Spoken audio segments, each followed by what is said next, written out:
కోరుతూ చివరిగా పల్లా రాజేశ్వరరెడ్డి గారు. ధన్యవాదాలు సార్. జనగామ పట్టణంలో 800 ఇల్లు డబుల్ బెడ్రూమ్ కింద కట్టింది సార్. కొద్ది డబ్బు ఇచ్చినట్టయితే కంప్లీట్ అయిపోతుంది. బచ్చన్నపేటలోని కేశరెడ్డిపల్లి గ్రామంలో కూడా కొన్ని ఇల్లు కట్టినాయి.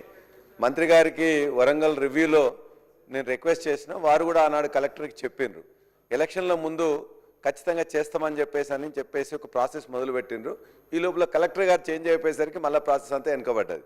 కాబట్టి మంత్రి గారికి నేను దయతో విజ్ఞప్తి, ఖచ్చితంగా ఎవరైతే మీరు ఆల్రెడీ అప్లై చేసుకున్నారో కొంతమంది పోయి ఉంటున్నారు కూడా వితౌట్ పర్మిషన్, వితౌట్ అలాట్మెంట్. కొన్ని ఏమో పైన స్లాబ్స్ పడి కొద్దిగంతా కంప్లీట్ కావాల్సిన దశలో ఉన్నాయి. జనగామ లాంటి ముఖ్య పట్టణంలో కట్టిన వాటిని మనం వేస్ట్ చేయడం అనేది కరెక్ట్ కాదనే ఉద్దేశంతోనే మంత్రి గారు ఒప్పుకున్నారు. దాన్ని మరొక్కసారి మీరు పరిశీలి చేసి ఇప్పించవలసిందిగా నేను కోరుతున్నా.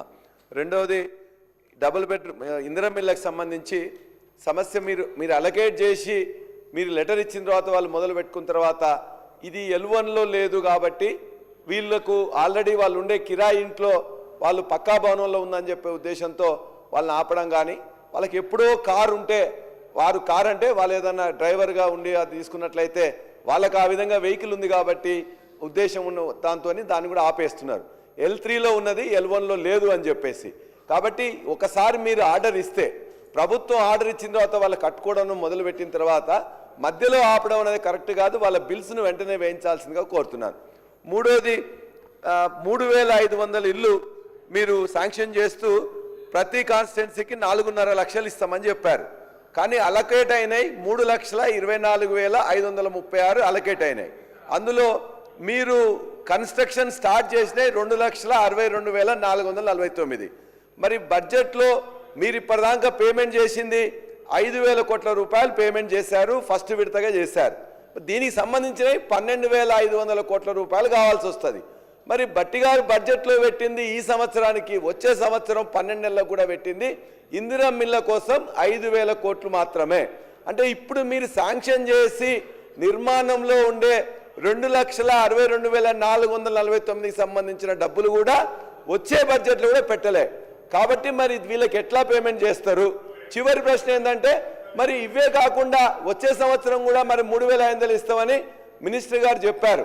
పొంగులేటి శ్రీనివాసరెడ్డి గారు చెప్పినప్పుడు వచ్చే సంవత్సరం కూడా 3,500 చొప్పున ఇస్తాం, ఈ 3,500 అలాగూ ఆ 3,500 అలాగన్నారు. మరి ఈ 3,500కే 3,000 కోట్లు తక్కువవుతున్నాయి. మరి వచ్చే 3,500 రూపాయలు 3,500 ఇల్లు ఇస్తారా ఇవ్వరా?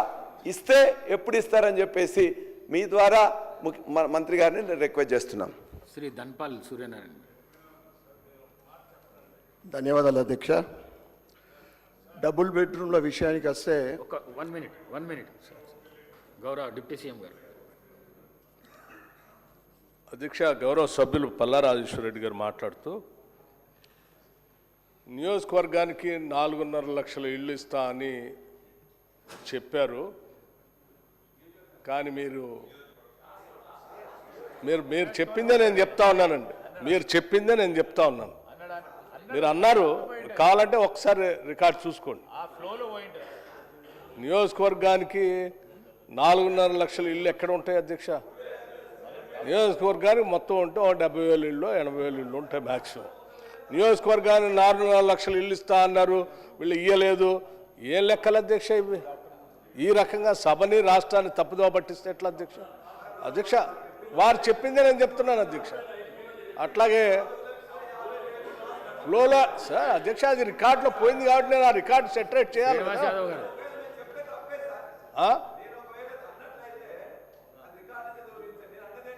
మీరు అన్నదే నేను చెప్తా ఉన్నాను. మీరు దేంట్లో అన్నా ఉద్దేశపూర్వకంగా అన్నా, మీరు కావాలనన్నా లేకపోతే ఫ్లో అన్నా సరే, అది వేరే విషయం. కానీ దాన్ని అయితే సెటరేట్ చేయాలి కదా అధ్యక్ష. అట్లా లేదు. అట్లాగే బిల్లులకు సంబంధించి కూడా చెప్తా ఉన్నాను. మా హౌసింగ్ మంత్రి గారు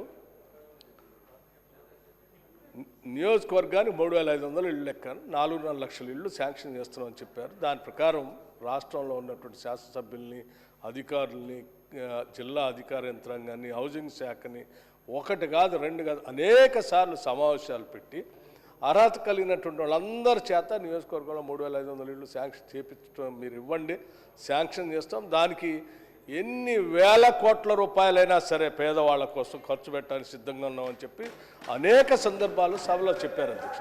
చెప్పటమే కాదు అధ్యక్ష, వాళ్ళలాగా మాయమాటలు చెప్పి భ్రమలు కల్పించి ఇల్లు డబుల్ బెడ్రూమ్ ఇల్లు కట్టిస్తామని చెప్పి మాటలు చెప్పి ఓట్లు అడిగి 10 సంవత్సరాలు అధికారంలో ఉండి ఏ పేదవాడికి డబుల్ బెడ్రూమ్ ఇల్లు కట్టి ఇవ్వకుండా గాలికి వదిలేసిపోయినటువంటి ప్రభుత్వం కాదు అధ్యక్ష ఇది.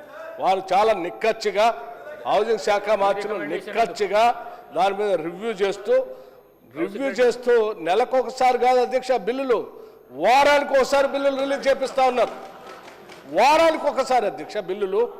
మీరు కట్టండి, బిల్లు పెట్టండి, వారానికి నేను ఇప్పించే బాధ్యతని పదే చెప్తూ రాష్ట్ర వ్యాప్తంగా చేస్తూ ఉన్నారు అధ్యక్ష.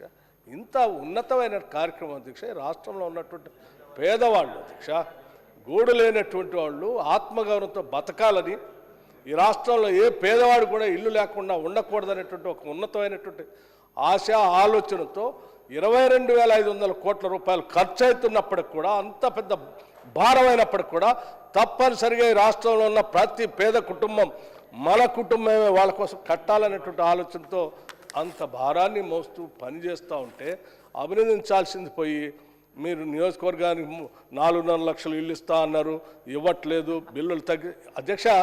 బిల్లులు వారు శాంక్షన్ చేసిన దగ్గర నుంచి పదే అధికారులతో రివ్యూ చేసుకుంటూ ఎంత బిల్లులు వస్తే అంత బిల్లులు ఇచ్చుకుంటూ వచ్చారు. మొత్తంగా 5,000 చిల్లర పైబడి బిల్లులు ఈరోజు క్లియర్ చేశారు సంవత్సరానికి.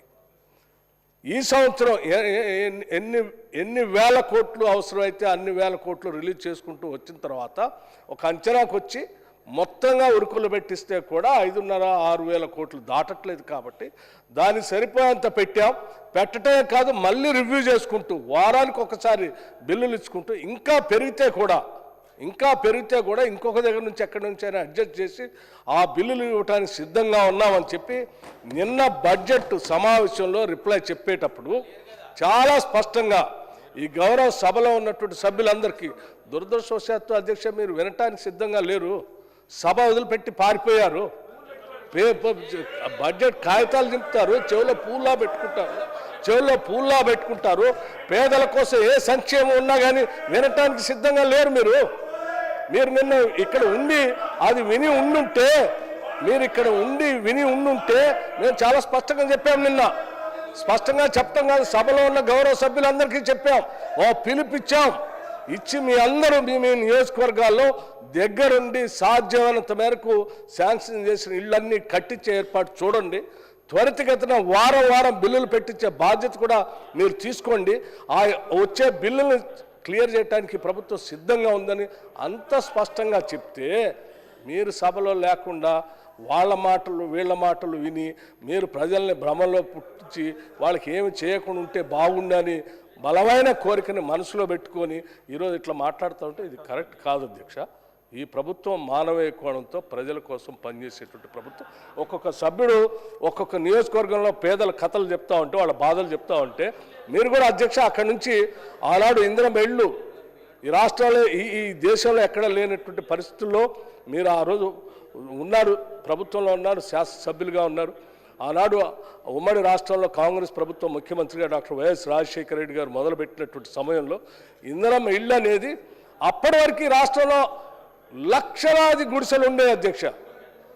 గుడిసె అనేదే లేకుండా చేయాలనేటువంటి ఉన్నతమైనటువంటి ఆశయంతో మొదలుపెట్టిన స్కీము. ఆ స్కీమ్ తర్వాత మళ్ళీ మీరు 10 సంవత్సరాలు మీరు అధికారంలోకి వస్తారు. పాపం వాళ్ళ జీవితాలను బాగుపడుతున్న టైంలో ఆ టైంకి వచ్చి కూర్చుంటారు మధ్యలో 10 సంవత్సరాలు వచ్చి కూర్చొని ఆ ఇందిరమ్మ ఇల్లు లేకుండా చేస్తే మీరు చెప్పేటువంటి డబుల్ బెడ్రూమ్ ఇల్లు ఇవ్వకుండా పోతుంది.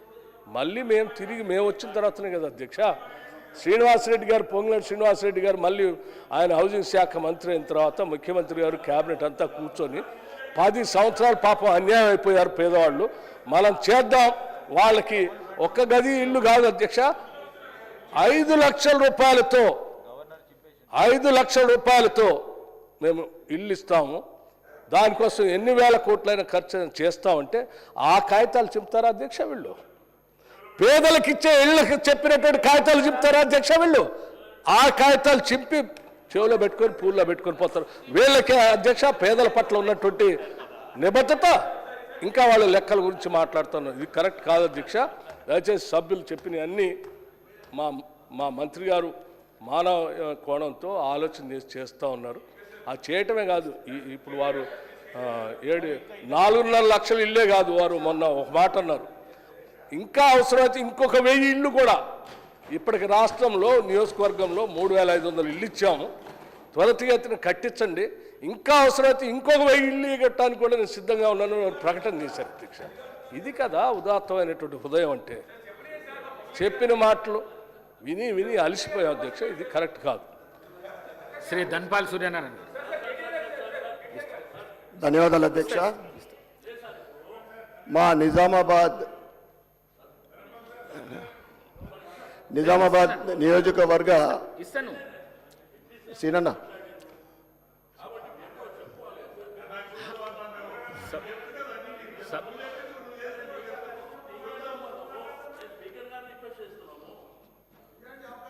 ఒక్క నిమిషం అన్న. శ్రీనివాస్ యాదవ్ గారు, 2 నిమిషాలు. శ్రీనివాస్ యాదవ్ గారు, శ్రీనివాస్ యాదవ్